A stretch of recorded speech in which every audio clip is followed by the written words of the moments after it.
19 a 20. Informativo de cierre. Conducción, Guillermo Ameixeiras. Producción, Sofía Martínez.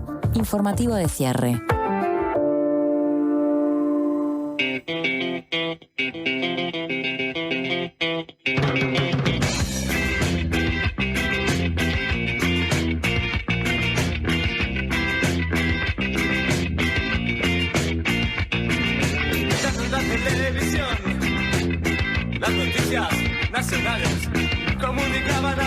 Bienvenidas, bienvenidos. Somos Informativo de Cierre. Estamos en la Diaria Radio a través de nuestra señal de YouTube, nuestro canal de YouTube, a través de TuneIn, a través de la aplicación de La Diaria, a través de la página web de La Diaria y a través de 3 emisoras, la 90.9 en Colonia, la 97.9 en Montevideo y la 102.5 en el departamento de Maldonado. Así que llegando a Uruguay y al mundo, abrimos este espacio de noticias y también, ¿por qué no?, de reflexión, espacio de ideas, espacio de entrevistas. Saludo a mi socia. ¿Cómo estamos? Sofi Martínez, ¿cómo andamos? Muy bien, muy bien. Me vine con muchos colores hoy. Bien, hoy bien colorida. Sí.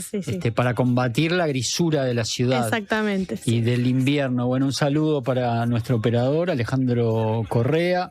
Por allá está Francisco Muso en el switcher mastereo y Emilia Rovira haciendo un poco de todo atrás de una computadora en este momento. Yo no sé bien qué está haciendo Emilia en este momento, pero está atrás de una computadora. No preguntemos. Así la veo, cortando y editando videos, haciendo un poco de todo, multitask, como se dice. Bueno, estamos en un día jueves y los días jueves es día de columna de Marcelo Pereira, así que en unos minutos vamos a tener a uno de los columnistas principales de La Diaria, que todos los martes y jueves publica en La Contratapa una columna de opinión. En este caso está dedicada al expresidente de la República, Julio María Sanguinetti, una columna que se titula Sanguinetti se va de Boca y tiene que ver con varios hechos y se podrían resumir en algunas consideraciones que se hacen sobre el expresidente, varios hechos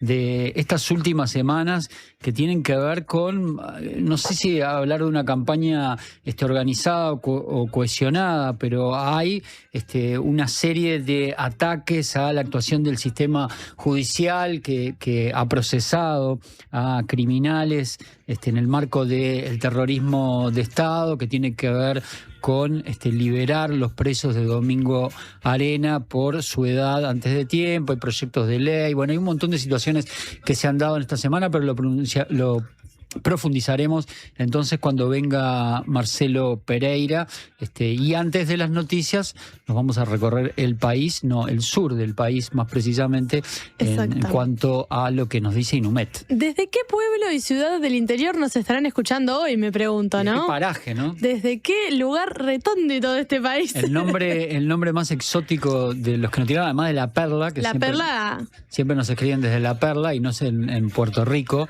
sino aquí en el departamento de Rocha, desde Corte de la Leña nos escribieron el otro día, en el departamento de Maldonado, ahí como yéndote para la zona de Aiguá, de la Sierra de los Caracoles, por ahí, por esa zona.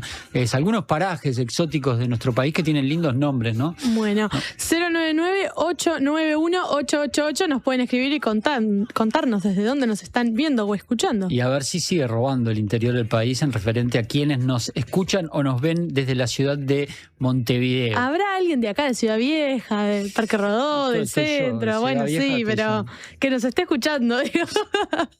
Pero vamos a arrancar por el departamento de Colonia, haciendo este paneo de Inumet por la zona sur, por la zona donde están nuestras radios, nuestras emisoras que transmiten en vivo, la vieja experiencia de la radio, que aún sigue funcionando. 12 grados de temperatura en estos momentos. Para que no me paré bien en Colonia, ahora me voy a parar. Estaba en Punta del Este, pero voy a volver a Colonia. 13 grados de temperatura en el departamento de Colonia en estos momentos. Una tarde-noche nubosa y cubierta. Persisten las neblinas que van a seguir en el día de mañana, pero van a empezar a disminuir y así lo seguirán haciendo hacia el día sábado. Hay 97% de humedad, la humedad es alta todavía. Mañana viernes la temperatura mínima estará en los 8 grados y la máxima llegará a los 12 grados centígrados.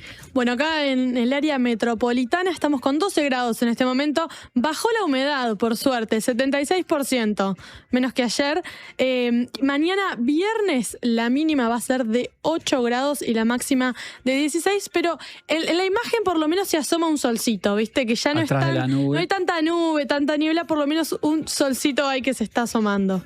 Bueno, vamos a ver cómo se perfila además el fin de semana. En Maldonado, 12 grados de temperatura, 14 fue la máxima en el día de hoy, nuboso y cubierto durante todo el día. Mañana también asoma algún solcito detrás de esas nubes, nuboso y periodos de cubierto, neblinas, tanto en la mañana como en la tarde-noche, 10 de mínima, 16 de máxima entonces para el departamento de Maldonado. Ya nos vamos a meter en las noticias. Este mensaje dice: los veo y escucho desde el Pinar.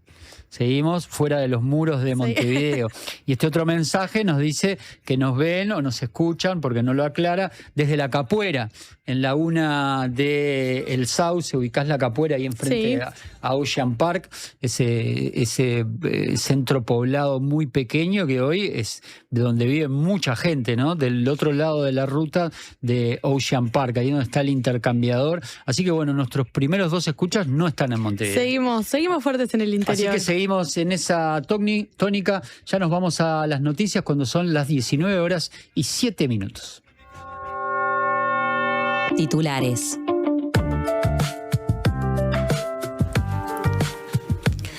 Arrancamos con una importante noticia para el sector lechero uruguayo. Esto se viene hablando hace mucho tiempo y viene bien conocer la última información. Brasil resolvió no aplicar medidas sancionatorias ante denuncia de dumping contra el sector lácteo uruguayo.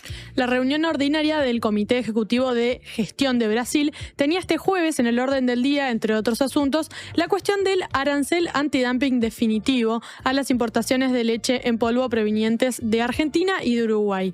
El proceso de acusación de dumping, que es una práctica comercial que consiste en vender por debajo del costo de producción para acaparar un mercado, comenzó a finales de 2024 a partir de un reclamo de productores brasileños.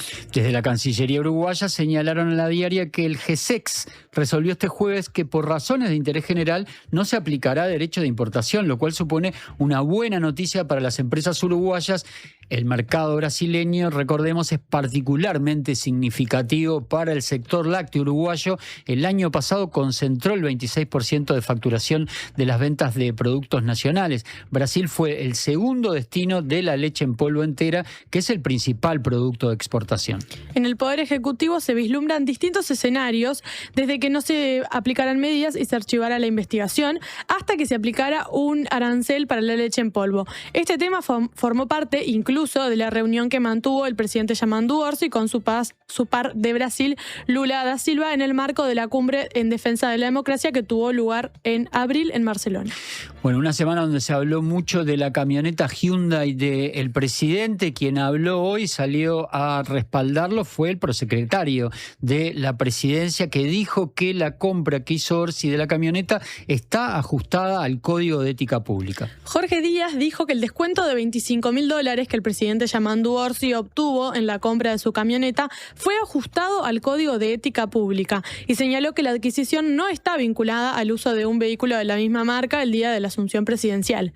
El Código de Ética Pública establece que está prohibido que los funcionarios públicos soliciten o reciban obsequios. Recordemos cómo arranca esta noticia. El martes, el programa Así Nos Va de Radio Carve informó que el presidente de la República había obtenido un descuento en la compra el 21 de febrero, unos días antes de asumir asumir como primer mandatario. El valor de la camioneta, informado por Orsi en su declaración jurada, es de unos $79.000, pero habría pagado $54.000. El prosecretario de Presidencia puntualizó en diálogo con Desayunos Informales que cuando Orsi hizo la compra todavía no era funcionario público y que lo prohibido es recibir un obsequio por el ejercicio del acto de la función. Díaz apuntó que en este caso no hay ninguna demostración de que Yamandú haya realizado, aún luego de asumir, algún acto en el ejercicio de su función por el cual se le haya hecho ese obsequio. Sí, se apuntó desde la información periodística que se dio que la suspicacia está en que el día de la toma de mando, Orsi desfila, no en esa camioneta Hyundai que había comprado, pero sí en una camioneta de esa marca, y es uno de los argumentos que se utilizó. Vamos a hablar de cómo se está midiendo a la oposición. El otro día, el viernes pasado fue, que estuvo Eduardo Botinelli, sí. Ya pierdo un poco la noción del tiempo, pero hablamos de las encuestas que hablaban de aprobación y desaprobación, justamente de Yamandú Orsi, del que venimos hablando recién, y cuando hablábamos con Botinelli le preguntábamos si se estaba midiendo la oposición. Bueno, finalmente salió una encuesta que tiene que ver con ese sector político. 46% de los uruguayos está en desacuerdo con la actuación de la oposición, según Factum. La consultora Factum divulgó este miércoles una encuesta sobre el desempeño de los partidos opositores que mostró que un 46% de los uruguayos está en desacuerdo con su actuación, mientras que solo un 19% la aprueba. Además, un 35% respondió que no está ni a favor ni en contra. Los datos corresponden al segundo bimestre de 2026. Según informó La Diaria, el rechazo a la oposición aumenta entre las personas mayores de 62 años, donde alcanza el 56%, mientras que entre los jóvenes de entre 18 y 33 años la desaprobación baja, queda en el 38%. Entre los votantes del Frente el desacuerdo llega al 62%, mientras que entre quienes votaron a la coalición republicana el 37% aprueba el desempeño opositor. Durante la presentación de los resultados en BTV Noticias, el director de Factum, Eduardo Botinelli, señaló que existe un escenario bastante espejado entre la evaluación de la oposición y la del gobierno. Según consignó La Diaria, Botinelli destacó que el 46% de desacuerdo con la oposición coincide exactamente con el nivel de desaprobación registrado hacia la gestión del presidente Yamandú Orsi.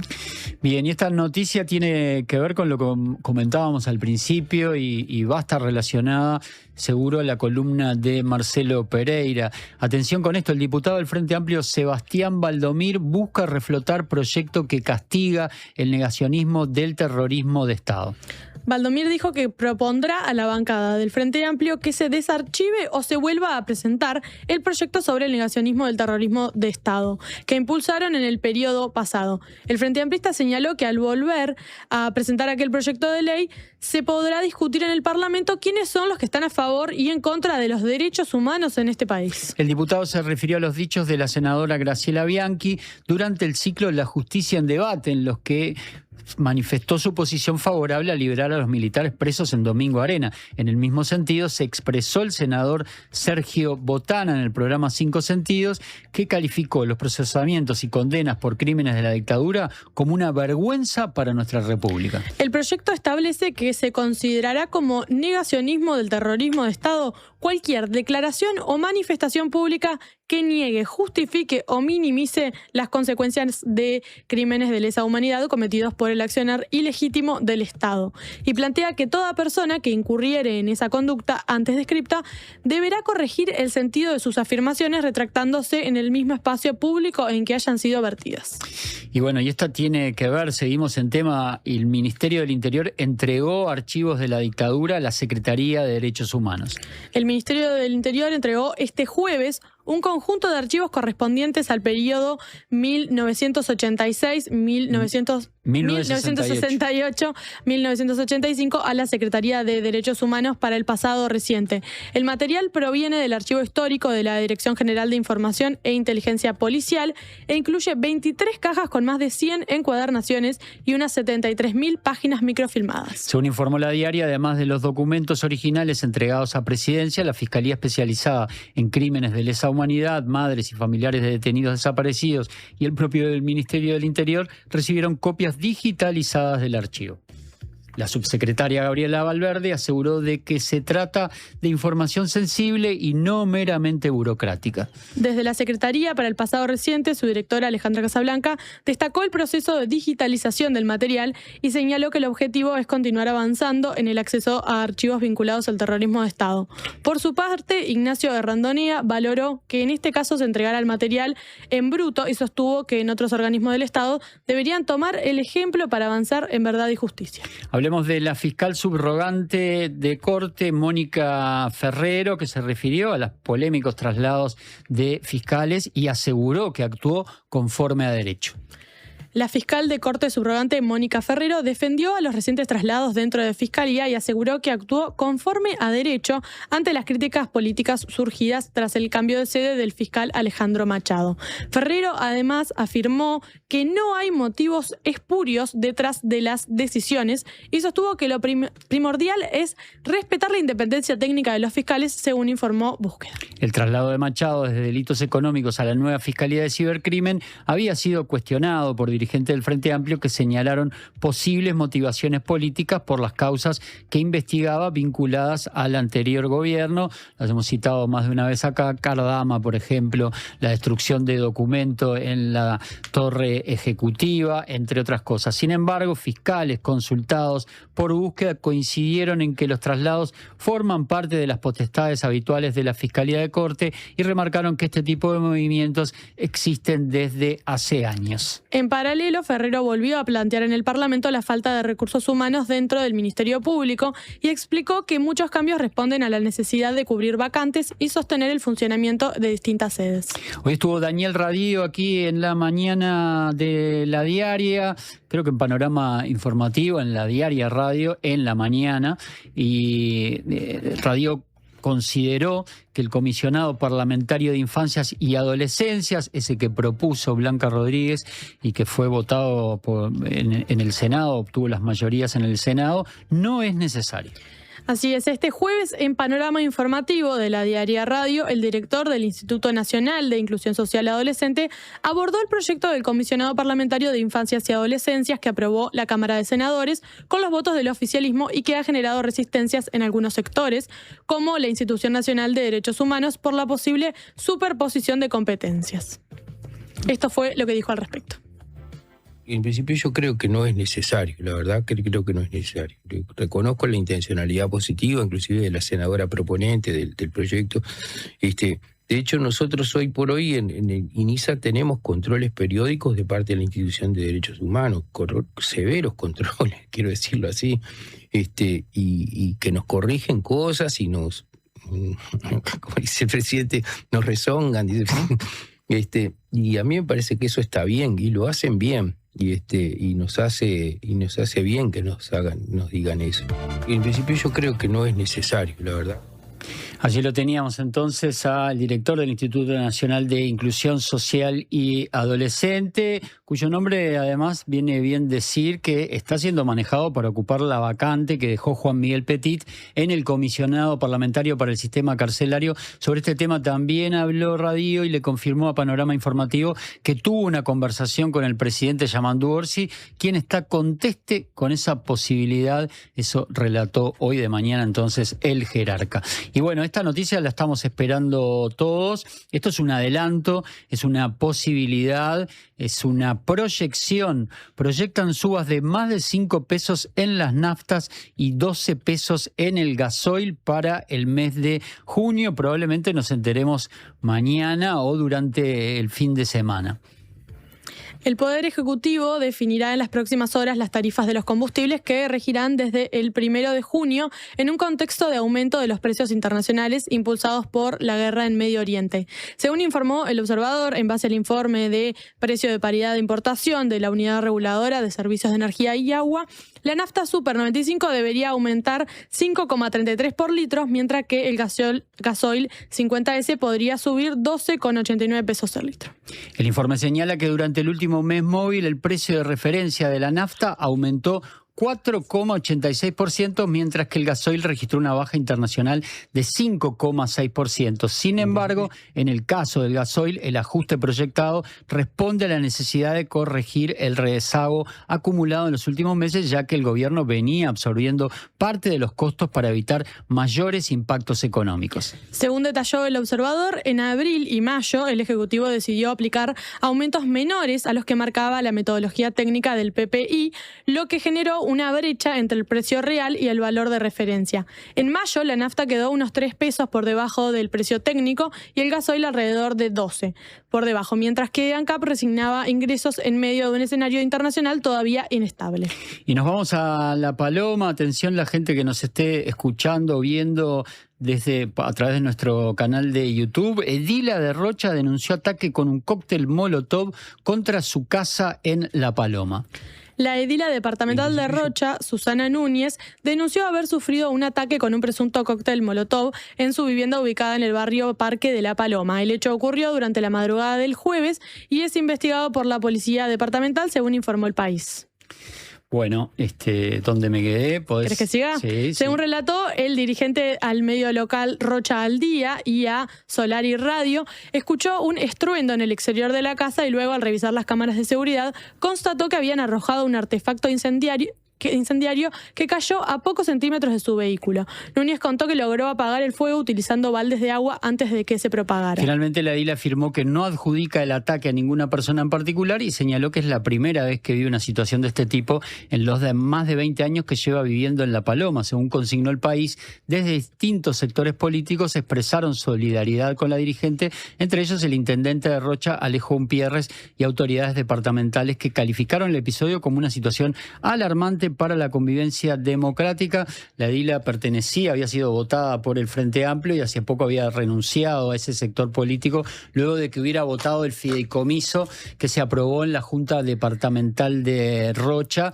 sin pasar directamente a filas del Partido Nacional, pero renunciando a el Frente Amplio. Son las 19:22, nos vamos a ir a la pausa. Mirá, nos están escuchando desde Los Cerrillos, por ejemplo. Mirá, ya nos han escuchado desde Los Cerrillos, nos han comentado desde Los Cerrillos ya. No es la primera vez. Nos están escuchando también desde Rincón de Pando. Es la primera vez que agarro este nuevo programa. Mirá, gente que bien. se suma, siempre con buena música. Vamos arriba. Dice este mensaje. Aquí otro capuero. En la capuera matamos, parece. Barrio Obrero y Alternativo. Sí, señor. Me encanta. Manda un abrazo Pablo. Y otro mensaje. Acá en La Aguada. Bueno, Mirá, está más cerca. Puedo llegar a verlos y oírlos en tiempo real. Salute, dice Mariana, que muestra a una foto, en una foto hermosa foto, muestra a su gato mirando por una especie de ventana tipo ojo de barco, la Torre de Antel. Qué bien, qué lindo. Con eso nos vamos a la primera pausa, rematamos con algunas noticias internacionales y después ya está aquí en estudios de la Diaria Radio, se sentará en esta mesa conmigo Marcelo Pereira. Imaginá llegar al aeropuerto de Carrasco y dejar tu auto a solo unos pasos del check-in. Descubrí el nuevo Indoor Parking, un estacionamiento techado con acceso directo a la terminal. Seguridad, comodidad y la mejor ubicación para que viajes sin preocupaciones. Aprovecha nuestras promos de larga estadía y asegura tu lugar a tan solo un clic. Reserva ahora en aeroshop.com.uy. Indoor Parking Aeropuerto de Carrasco. Estaciona, volá y disfruta.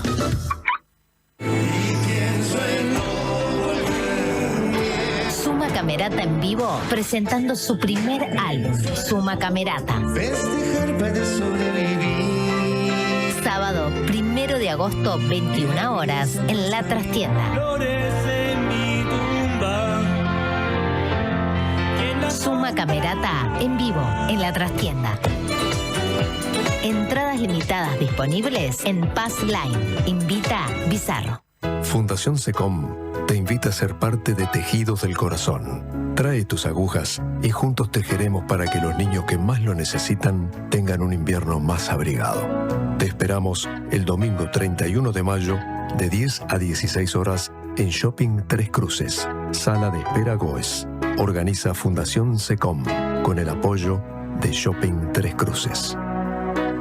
Hola, ¿estás pensando en el mundo? Estás bien, estás en la Diaria Radio 97.9. ¿Qué es mejor? ¿La hamburguesa o el choripán? ¿La Rambla o el parque? Nosotros no sabemos. Lo que sí sabemos es que para cobrar tu sueldo, mejor en tu banco. Es mejor porque abrís tu cuenta 100% online y porque tenés la nueva tarjeta internacional Brow Recompensa Mastercard Débito. También es mejor porque tenés adelanto de sueldo sin intereses. Y es mejor porque tenés la seguridad y confianza de siempre en el banco de siempre. Abrí tu cuenta sueldo a través de eBrow. Te lo repito, tu sueldo mejor en tu banco. Banco República, nuestro banco país. Infórmese sobre la garantía de depósitos en su institución de intermediación financiera o en www.copap.org.uy o vía infocopap@copap.org.uy. La Mojigata presenta a Los Inadaptados con Relaciones, junto a invitadas e invitados de gran porte, que ojalá se porten a la altura de las circunstancias. Quedan ustedes descubrir quiénes son los inadaptados, quiénes son las relaciones y cuál es la Mojigata. Sala Adelarreta del Sodre, miércoles 22 de julio. Pórtense bien. Entradas en Ticantel, Montevideo Music Group.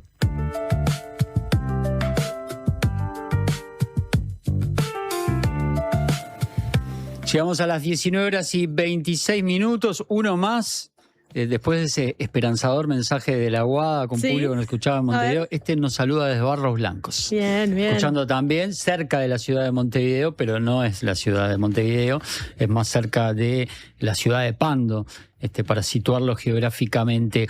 Bueno, vamos hablando de geografía. Esta noticia vincula a un uruguayo con el Congo. Militar uruguayo va a recibir una de las máximas condecoraciones de las Naciones Unidas para cascos azules. Así es, el cabo uruguayo Matías Reyes será distinguido por Naciones Unidas con la medalla Capitán Valle Diangle. Muy bien, gracias. Al valor excepcional por rescatar a 12 soldados heridos durante un ataque del grupo rebelde M23 en la ciudad de Goma, en la República Democrática del Congo. Según informó Búsqueda, la ONU entendió que el militar actuó más allá del cumplimiento del deber en medio de un intenso enfrentamiento armado. De acuerdo con la reconstrucción realizada por Naciones Unidas, Reyes ayudó a evacuar a soldados congoleños gravemente heridos mientras la base de la misión de paz era atacada. La condecoración será entregada el próximo 5 de junio en Nueva York por el secretario general de la ONU, Antonio Guterres. La medalla fue creada en 2014 y solo había sido otorgada en 3 ocasiones anteriores,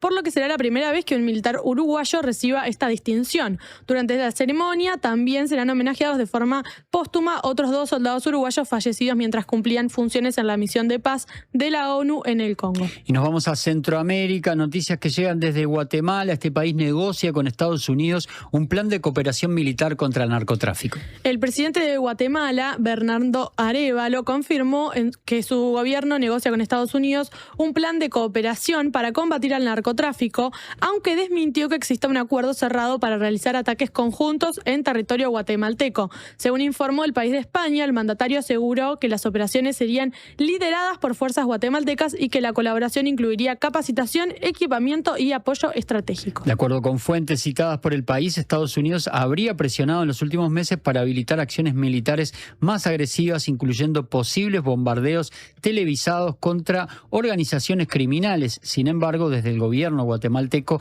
remarcaron que no permitirán operaciones militares estadounidenses dentro del país porque serían inconstitucionales. El eventual acuerdo se enmarca en una estrategia regional impulsada por el presidente Donald Trump para ampliar la cooperación militar en América Latina en la lucha contra el narcotráfico. Según consignó el país, Estados Unidos ya logró acuerdos similares con Ecuador y busca avanzar también con otros países de Centroamérica, en medio de crecientes tensiones diplomáticas en la región. Y ya que lo nombraste a Donald Trump, esta noticia dice que Estados Unidos e Irán alcanzaron un acuerdo para extender el alto el fuego. Negociadores de Estados Unidos e Irán alcanzaron un acuerdo para extender por 60 días el alto al fuego vigente desde abril, aunque el entendimiento todavía debe ser aprobado por el presidente Donald Trump. Según informó el observador, el acuerdo incluiría además el inicio de negociaciones sobre el programa nuclear iraní. La noticia se conoció luego de nuevas acusaciones cruzadas entre Washington y Teherán por presuntas violaciones de la tregua. En las últimas horas, fuerzas estadounidenses bombardearon objetivos en Bandar Abbas y en respuesta Irán lanzó ataques contra una base militar vinculada a Estados Unidos en Kuwait, además de realizar disparos de advertencia en el estrecho de Hormuz. Según consignó El Observador, uno de los puntos centrales de las negociaciones es restablecer plenamente la navegación en el estrecho de Hormuz, una vía clave para el comercio mundial de hidrocarburos. Mientras continúan los contactos diplomáticos, también persisten enfrentamientos en Líbano, desde Israel, donde Israel mantiene ataques contra posiciones vinculadas de Hezbollah, pese al alto al fuego vigente. Y cerramos con una de deporte, no vamos a hablar de fútbol, no se preocupen, vamos a hablar de ciclismo.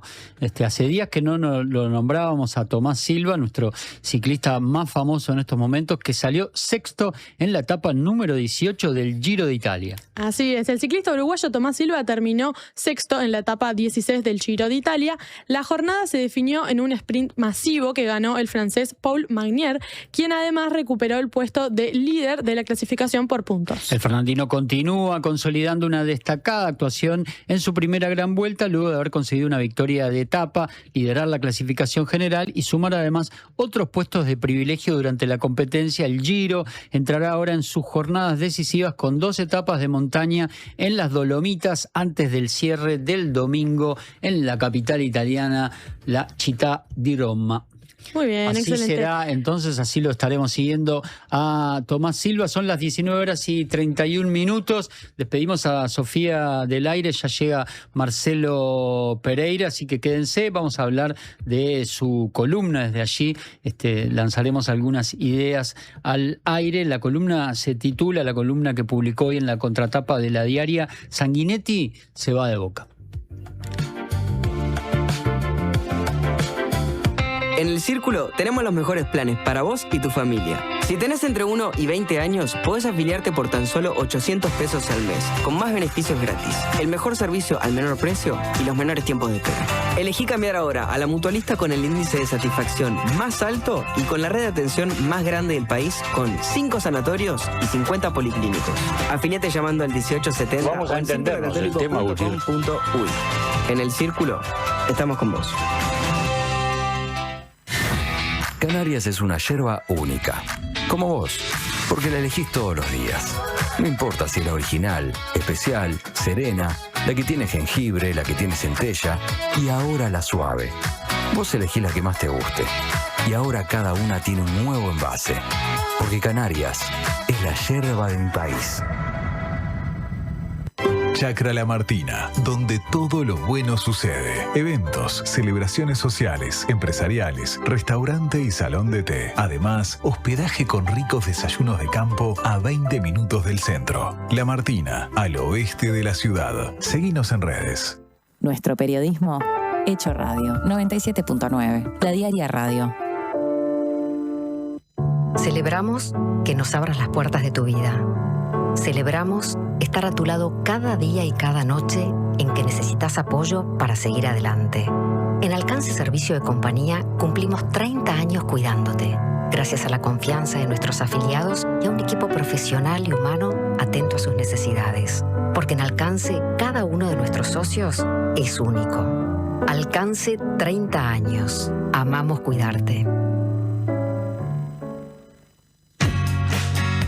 Siempre hay una librería cerca tuyo y la mejor forma de cuidarla es comprando ahí tus libros. En La Diaria amamos las librerías y el amor es correspondido. Por eso con tu suscripción accedes a un 20% de descuento en las siguientes librerías de Montevideo: El Yelmo de Mambrino, La Lupa, Librería América Latina, Moebius, Club Cultural Charco y Amazonia. Leer tiene beneficios. La Diaria. Eu não sei dizer nada por dizer, então eu escuto. Se você disser tudo o que quiser, então eu escuto.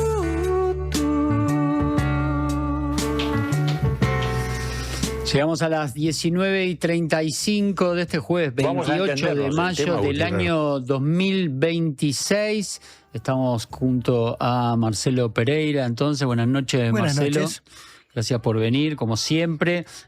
Vamos a hablar a partir de la columna que publicaste hoy en la contratapa de La Diaria, titulada Sanguinetti se va de Boca, de algunas situaciones que están sucediendo y que, bueno, lo tuvieron al expresidente de la República también como uno de los protagonistas. Pero antes estamos escuchando a la banda brasileña Secos y Moleados. ¿Por qué? ¿Y qué estamos escuchando de Secos y Moleados? Estamos escuchando Secos y Moleados, sí, en su primer disco, el 73, con la voz extraordinaria de Ney Matogrosso, que sigue teniendo una voz extraordinaria a esta edad. Impresionante. Y la canción se llama Fala, que es habla, vamos a ponerlo en voceo para que se entienda, es hablar, en modo imperativo, ¿no? Y bueno, porque en esta charla que se hizo el otro día en el Palacio Legislativo, es la tercera charla de una serie que está organizando el senador Colorado Subía, que se llama La Justicia en Debate. En realidad, de lo que se trata es de sumar distintas personas que van todas a decir más o menos lo mismo, y es que están en contra de los procesamientos, la actuación del sistema judicial contra las personas a las que se le ha imputado delitos en el marco del terrorismo de Estado, ¿no? O sea, hay gente que quiere vaciar la cárcel de Domingo Arena y restituir la vigencia de la ley de caducidad. Básicamente, bueno, ha estado distintas personas más o menos notorias.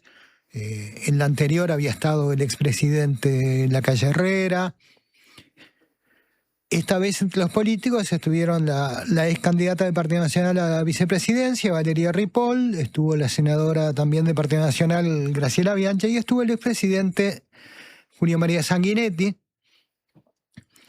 Y bueno, hicieron más o menos lo que habían hecho las demás personas que habían estado en este ciclo de charlas. Es un público muy particular, de gente que milita por lo que ellos llaman prisión política de los represores de la dictadura, con muchos familiares de esas personas, y después personas que ideológicamente, digamos, están, incluso más allá de que cuestionen los procesamientos, las condenas, cuestionan que se considere delito lo que hizo esta gente, porque en definitiva reivindican el terrorismo de Estado. Opinan que se justificó.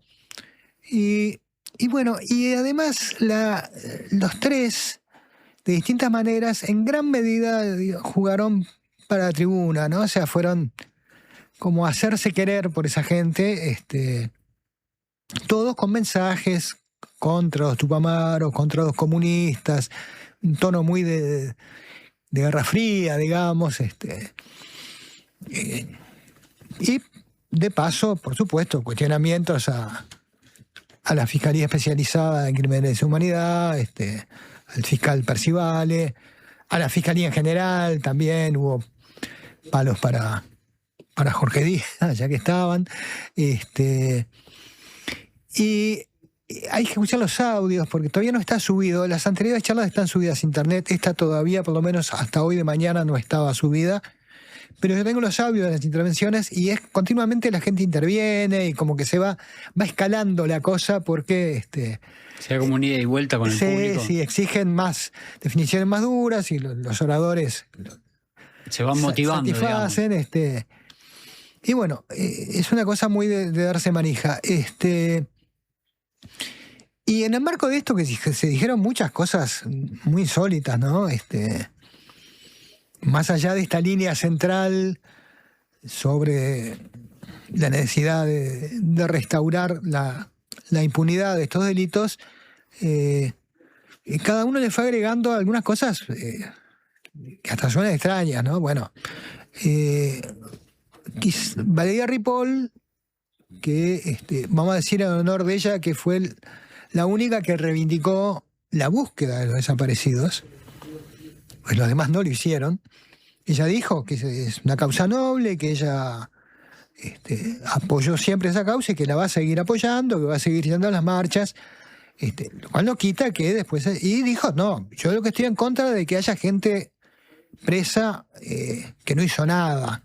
Ahora, si está preso el que torturó y así, no, dijo, eso no llegó hasta el punto que llegó Graciela Bianchi, y dijo, no, bueno, hubo represores execrables, pero tiene que estar todo el mundo suelto porque acá se aprobó una ley y después la ciudadanía la ratificó, así que... Bianchi, que viene de votar en el Senado, un Senado que votó de forma unánime para que los militares aporten información, esa información que retasean desde que volvió la democracia. Sí, ¿no? Uno pensaría que con el público que había allí era una excelente oportunidad para transmitir esa exhortación, porque levantó la mano, por es lo menos, bastante en el posible que en el público y en los allegados de ese público haya personas que puedan tener información sobre qué pasó con los desaparecidos, pero no lo hicieron, más bien le siguieron la corriente y decía, de cualquier manera todos terminaron agregando algunas cosas hasta bizarras, ¿no? Bueno,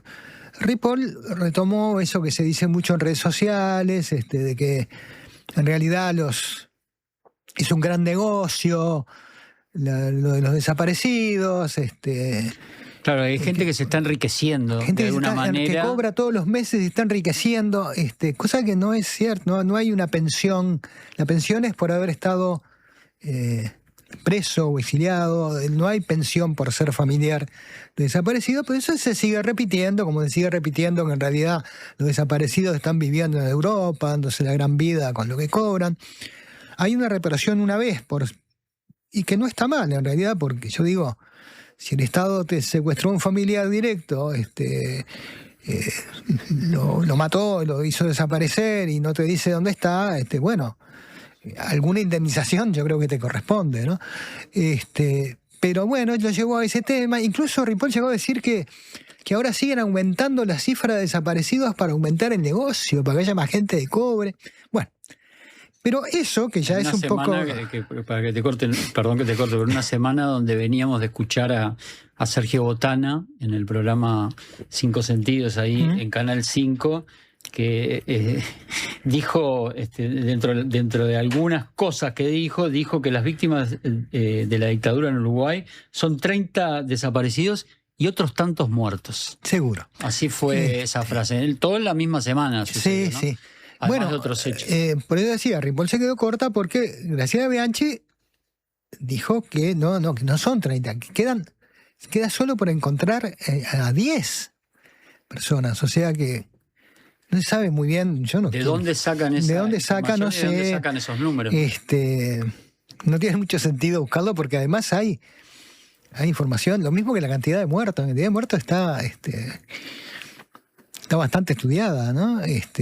Y según como cuentes, igual muertes directas en prisión, muertes por procesamientos o muertes no aclaradas, siempre son más de esas 30 que dice Botana. Y Sanguinetti dijo una cosa muy extraña, porque salió a hablar de los asesinatos nada menos que de Michelini y de Gutiérrez Ruiz. Solo de ellos dos, no mencionó, se ve que no considera necesario mencionar también a las otras personas que murieron, a Rosario Barrero, a William Wilde. Fue lo de los políticos.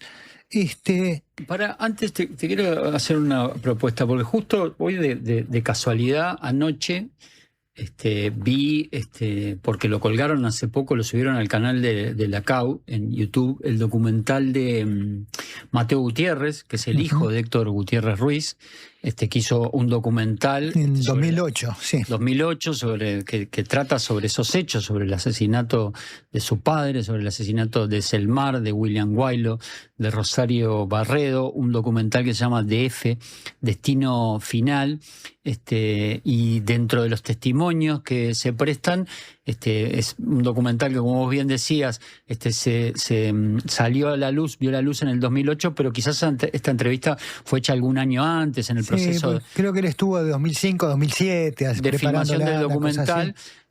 hay muchos testimonios y entre ellos está el testimonio de Julio María Sanguinetti, que no era cualquiera para los dos asesinados. Primero porque era un colega parlamentario de Héctor Gutiérrez Ruiz, dice al principio del documental que se llevaba muy bien, cuenta algunas anécdotas del TOA, así le decían por supuesto a Gutiérrez Ruiz. De Selmar Michelini dice, con Selmar éramos íntimos amigos de militancia, él era más grande que yo, dice, incluso comenta, fue testigo en mi casamiento, y en un momento casi al final... Lo volvió a decir en esta charla. ¿Sí? Lo volvió a reiterar.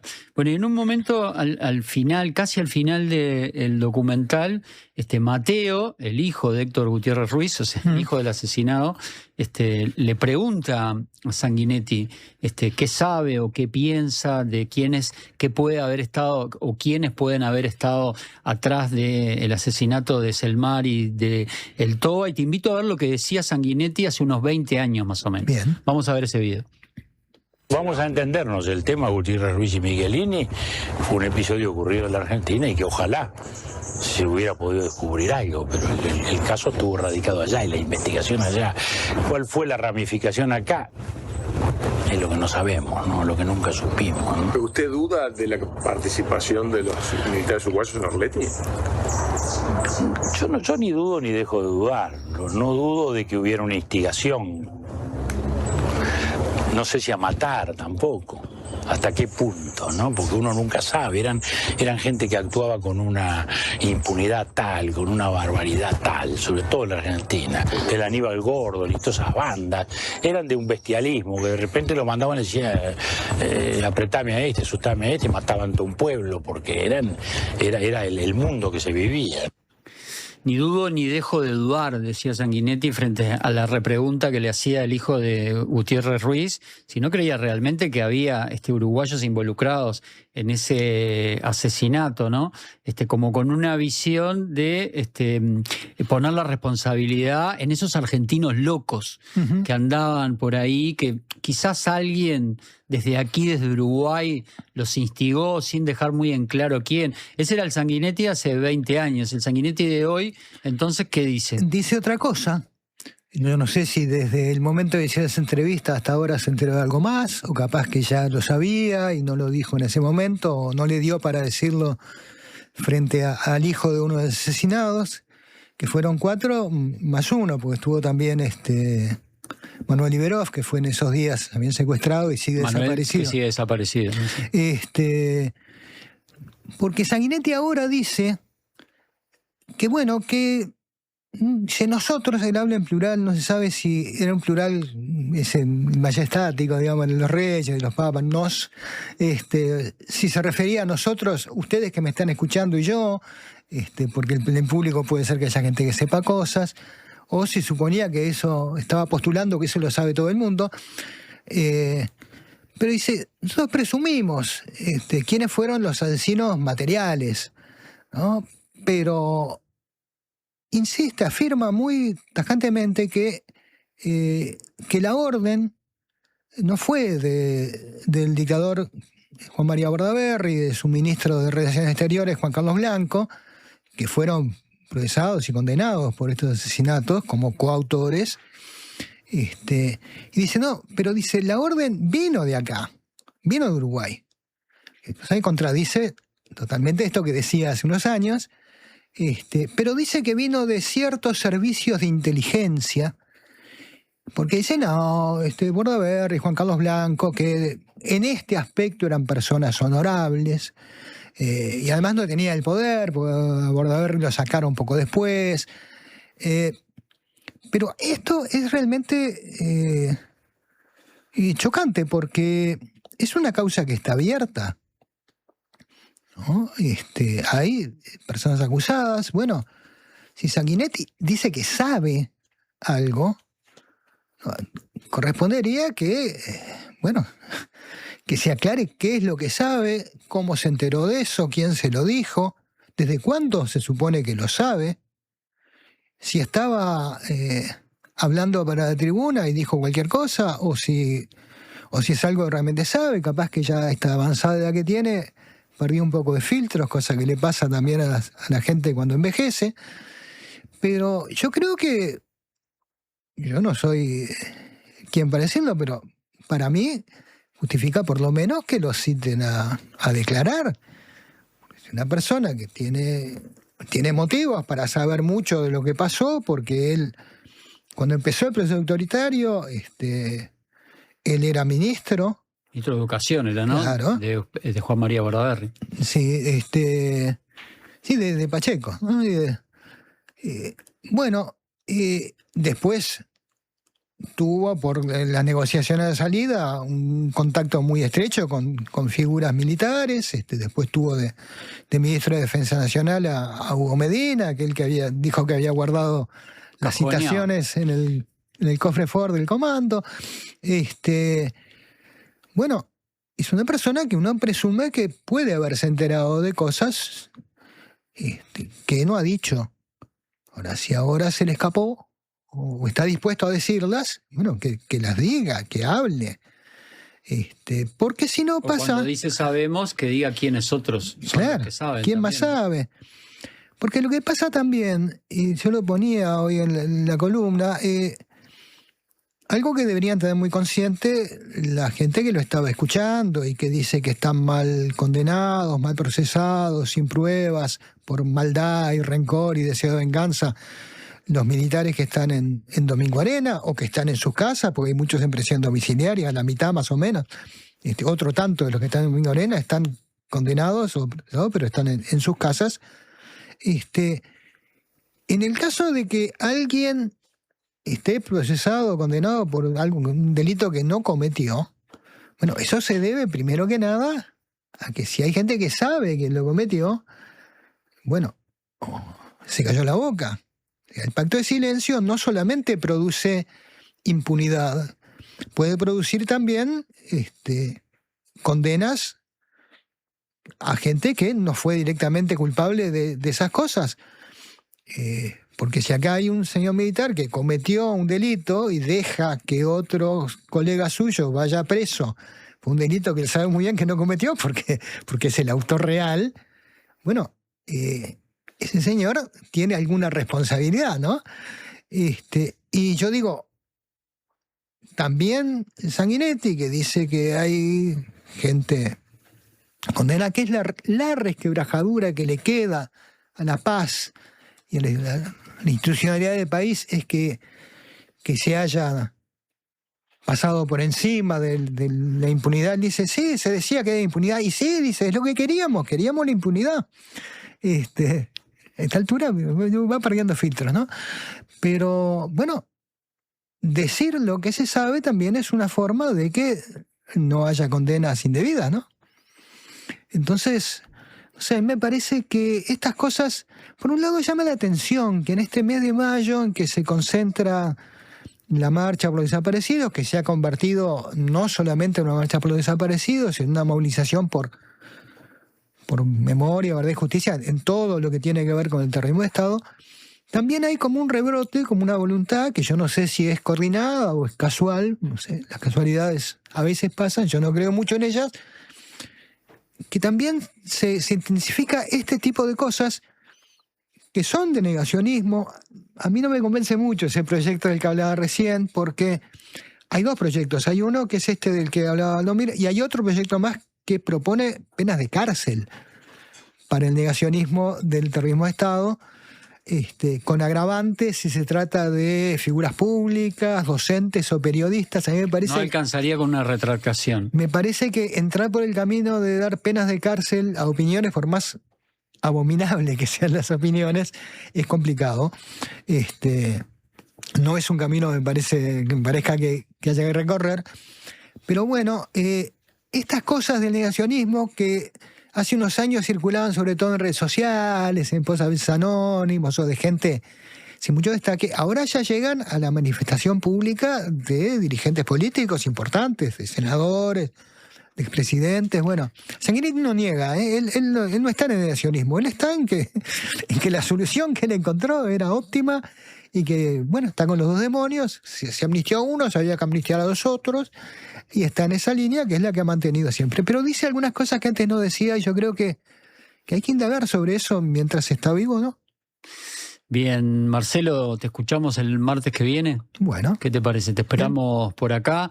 Nos estamos yendo, gente. Ya llega la música Me Llueve. Nos vamos con algo de música. Nos vamos con un estreno mundial en informativo de cierre. A las 0 horas en plataformas digitales va a estar el nuevo álbum de La Foca, que se va a llamar Submarino. Desde allí nos vamos con esta canción que se llama La Vida al Revés.